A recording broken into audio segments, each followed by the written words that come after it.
அடிச்சிருவியா? அடி பார்ப்போம்.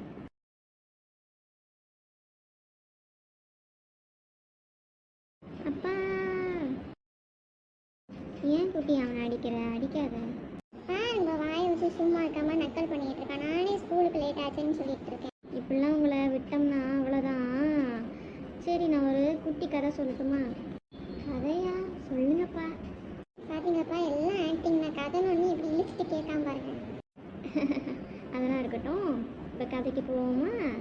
ஒரு ஊரில் ஒரு குட்டி கிராமம் இருந்துச்சான். அங்கே நல்லரசுன்னு ஒருத்தர் வந்துட்டு வாழ்ந்துட்டு இருந்தாராம். அந்த நல்லரசு பொய்யே சொல்ல மாட்டாராம். அதனால அந்த ஊர் மக்களுக்கு அவரை ரொம்ப பிடிக்கும். அதனால எந்த திருவிழா எதுனாலுமே சரி, அவருக்கு தான் முதல் மரியாதை. இன்னைக்கு நிறைய வேலை இருக்குது. விறகெல்லாம் புறக்கிட்டு வரணும். புறக்கிட்டு வந்து நியாயமான விலையில் வந்துட்டு சந்தையில் விற்றோம்னா மக்கள் ரொம்ப வந்துட்டு பயன்படுவாங்க. அப்படி இருக்கும்போது தான் அவங்க ஊரில் ரீசெண்டாக வந்துட்டு ஒரு திருவிழா வந்து நடத்தலான்னு பெரியவங்கெல்லாம் முடிவு பண்ணியிருந்தாங்க. அதை பற்றி பேச ஒரு முருகியவர் அவரை பார்க்க வந்திருந்தார் அவர் வீட்டுக்கு. நல்லரசு, என்னப்பா வேலையாக இருக்கியா என்ன? இல்லை பெரியவரே, வாங்க. என்ன விஷயம்? என்ன காலையிலே வந்திருக்கீங்க வீட்டுக்கு? ஏதாவது நீராகாரம் ஏதாவது சாப்பிட்றீங்களா? இல்லைப்பா, இப்போ நான்ப்பா சாப்பிட்டு வந்தேன். ஒன்றும் இல்லை, நம்ம ஊர் திருவிழா இன்னும் கொஞ்சம் நாளில் வரப்போகுது பார்த்தியா? எல்லா வருஷம் போல் இந்த தடவை ஊர் மக்கள் ஒன்றே தான்ப்பா தேர்வு செஞ்சுருக்காங்க. நீ தான் வந்துட்டு அந்த முதல் மரியாதையை ஏற்றுக்கணும், சரியா? அதை சொல்லிட்டு போகலான்னு தான்ப்பா வந்தேன். இவங்க இப்படி பேசிகிட்டு இருக்கும் போது தான் ராயன்னு ஒருத்தன் வந்தான். என்ன பேசிகிட்டு இருக்காங்க? நம்ம போனால் ஒட்டி கேட்குறேன்னு நினச்சிடுவாங்க. என்ன சொல்லலாம்? ஏதோ முக்கியமான விஷயம் ஏதோ பேசிகிட்டு இருக்காங்க போல.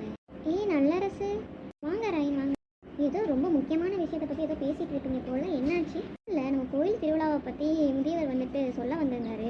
அதை பற்றி தான் பேசிகிட்டு இருக்கோம். நீயும் வந்துட்ட. ஆமாப்பா ராயன், இந்த வருஷமும் வந்துட்டு எல்லாரும் சேர்ந்து முடிவு பண்ணியிருக்கோம். நல்லரசுக்கு தான் வந்துட்டு முதல் மரியாதைன்னு. அதை சொல்லிட்டு போகலான்னு தான். ஓஹோ, அப்படிங்களா? சரி சரி, ரொம்ப சந்தோஷம் நல்லரசு. உனக்கு ஏற்ற பதவி தான் இது. அட என்னப்பா, எனக்கு இந்த இதில் மாதிரி மரியாதை இந்த இதுலலாம் எனக்கு வந்துட்டு அவ்வளோவா இதில் இல்லைப்பா. நம்ம வேலை உண்டுன்னு இருக்கோம். ஆனால் இந்த மாதிரி மரியாதைகள் கிடைக்குதுன்னா வந்துட்டு கடவுள் கொடுத்த வரம் தான்ப்பா. சரி, நான் வந்துட்டு மற்ற எல்லாருக்கும் இந்த சந்தோஷமான விஷயங்களை சொல்லணும். அதனால் நான் போயிட்டு வரேன் நல்லரசு. வரேன்ப்பா ராயன். வாங்க வாங்க ஐயா. அப்புறம் நல்லரசு, எப்படிப்பா? உனக்கு மட்டும்தான்ப்பா இந்த மாதிரியான விஷயங்கள்லாம் கிடைக்கிது. ஒரு பொய் சொல்ல இருக்கேன்னு சொல்லிட்டு ஒரு விஷயங்கள்னால இந்த மாதிரி வந்துட்டு உனக்கு நிறையா சலுகைகள் ஊர் மக்கள் தராங்க. நானும் பாரு, சாப்பிட்ற கூட திண்டாடிட்டு இருக்க வேண்டியதாக இருக்குது. ஐயோ, என்னப்பா என்னை பார்த்து இப்படி சொல்லிட்டேன்? அப்படிலாம் இல்லைப்பா.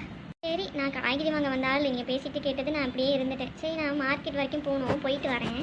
சரிப்பா, ஆகட்டும். நானும் விறகெல்லாம் புறக்கிட்டு சந்தையில் விற்கணும்னு இருந்தேன். அது வேலையும் இருக்குது. நான் அதுவும் அந்த சமாச்சமாக நான் போகிறேன். நானும் போயிட்டு வரேன். பார்க்கலாம் நம்ம திருவிழாவில். அதே ஊரில் மருதுன்னு இருந்தான். அவனுக்கும் வந்து நல்லரசுக்கு வந்துட்டு முதல் மரியாதை பண்ணுறது வந்துட்டு சுத்தமாக பிடிக்காது. அவன் வந்து ஒரு தடவை இந்த மாதிரி எனக்கும் முதல் மரியாதை கேளுங்கன்னு கேட்டதுக்கு அவன் ஊர் மக்கள் எல்லாம் வந்துட்டு நிராகரிச்சிட்டாங்க. அதனால் அவனுக்கு வந்துட்டு அது நீலேருந்து நல்லரசை வந்துட்டு எதையாவது மாட்டி விடணும்னு சொல்லிட்டு ஏதாவது ஒரு இது கிடைக்காதான்னு தேடிட்டு இருந்தான். ராயன், காலங்காத்தாலேயே வந்திருக்க, என்ன செய்தி? உங்களுக்கு பிடிச்ச மாதிரியே ஒரு இது கிடச்சிருக்கு ராஜா. நீ மட்டும்தானே அந்த ஊரில் இனி ராஜா மந்திரி கிங்குன்னு சொல்லிட்டு இருக்க. மற்ற எவனும் இனி மதிக்க மாட்டான்டா. மற்ற யாருக்கும் உங்களோட அருமை தெரியல பாஸ். அதனால தான். இப்போ கதையை கிளங்க, அதெல்லாம் விடுங்க. சரி, என்ன கதை சொல்லு. நம்ம நல்லரசுக்கு இந்த திருவிழாவிலையும் அவனுக்கு தான் முதல் மரியாதை பண்ணுறாங்களாம். என்னது? இந்த ஊர் மக்களுக்கு கொஞ்சம் கூட அறிவே இல்லை. இந்த மாதிரி ஒரு ராஜா இருக்கும் போது அவன் போய் இந்த விறகு பொறுக்கிறவனுக்கு போய் வந்துட்டு முதல் மரியாதை கொடுக்குறாங்க பறிச்ச. ஆமாம் பாஸ், எங்களுக்கு உங்கள் அருமையே தெரில. அதான் நான் வந்துட்டு ஒரு திட்டத்தோடு வந்திருக்கேன். என்னடா திட்டம்? அதுவா பாஸ், நம்மளாம் எதுவும் பண்ணால் இந்த மக்கள் வந்துட்டு எதுவும் ஒத்துக்க மாட்டானுவேன். அதான் நல்லரசு மாதிரியே பாலான்னு ஒருத்தன் இருக்கான் தெரியுமா நம்ம ஊரில்? ஆமாம், பாலாவும் நல்லரசு மாதிரி ஒரு நல்ல கேரக்டர் தான் இந்த வில்லேஜில். ஆனால் என்ன, பாலாவுக்கு வந்து இப்போ வந்துட்டு கொஞ்சம் ஃபினான்ஷியலாக வந்துட்டு அவன் கொஞ்சம் கஷ்டப்படுறான். அதை தெரிஞ்சு வச்ச இந்த ராயன் அதை வச்சு ஒரு திட்டத்தை தீட்டுறான். ஆமாம், இருக்கான். அவனுக்கு என்ன இப்போ? ஒன்றும் இல்லை, அவனுக்கு இப்போ காசு ரொம்ப தேவைப்படுதான். நம்ம என்ன பண்ணுவோம், அவனுக்கு தேவையானதை நம்ம காசை கொடுத்து அவனை வாங்கிட்டு அவனை இந்த மாதிரி வந்துட்டு நல்லரசு தான் வந்துட்டு என் பணத்தை திருடிட்டான், அதனால தான் நான் ரொம்ப கஷ்டப்படுறேன்னு சொல்லிட்டு ஊர் ஃபுல்லாக சொல்லுவோம். அப்படி சொன்னான்னா கண்டிப்பாக பஞ்சாயத்து கூட்டுவாங்க. பஞ்சாயத்து கூட்டி அவன் வந்துட்டு பாலா வீட்டில் வேலை செய்கிற வேலைக்காரனை வச்சு அப்படி இப்படி வந்துட்டு கொஞ்சம் சமாளித்து அவனை வந்து மாட்டி விட்டுறான் நல்லரசை. அப்படி பண்ணோம்னா அவனுக்குள்ள முதல் மரியாதை அவனுக்கு கிடைக்காது பாஸ். எப்படி என் ஐடியா? நல்லா தாண்டா இருக்குது. ஆனால் அந்த பாலா இதுக்கு ஒத்துக்கணுமேடா.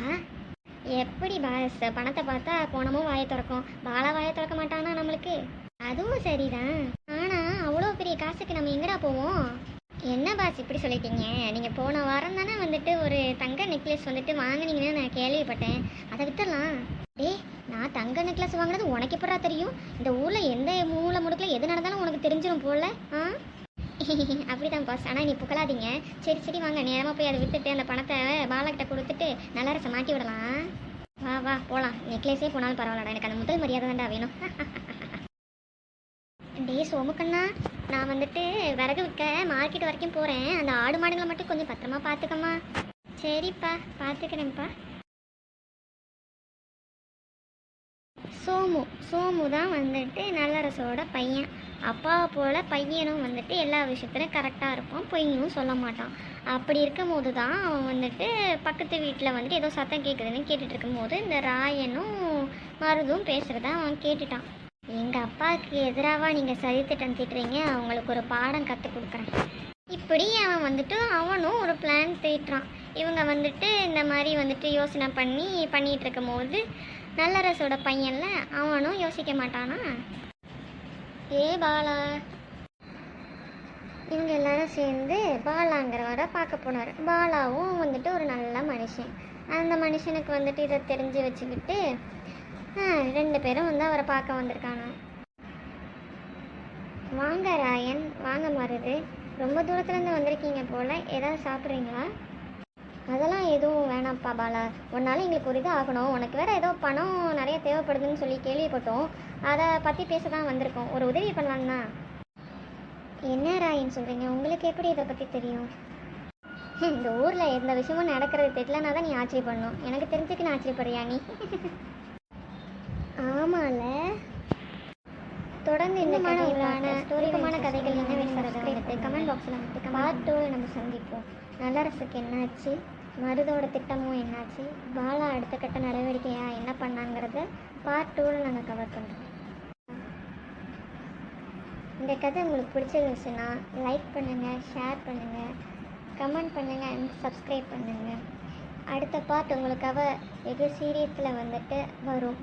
அதனால் ஸ்டே டியூன். பாய் பாய்டா குட்டி பசங்களா.